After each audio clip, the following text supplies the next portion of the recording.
এটা একটা কাঁকড়া ভাজার দিন। আমরা যখন গ্রামে গিয়েছিলাম এরকমই সুন্দর করে কাঁকড়া সব ধরনের সস, সয়া সস দিয়ে মেখে কাঁকড়া ফ্রাই করে খাওয়া হয়েছে।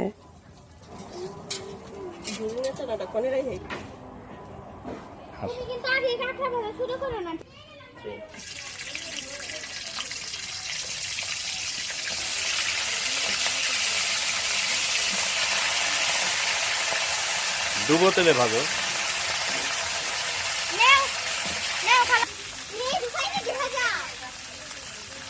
হালকা আসছে না হইলে অনেক কাজ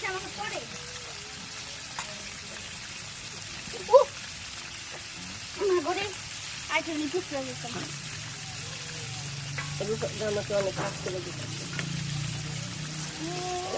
কাঁকড়া বেশি পাবো। তোমার রুম না রাখার জন্য কাঁকড়া একটা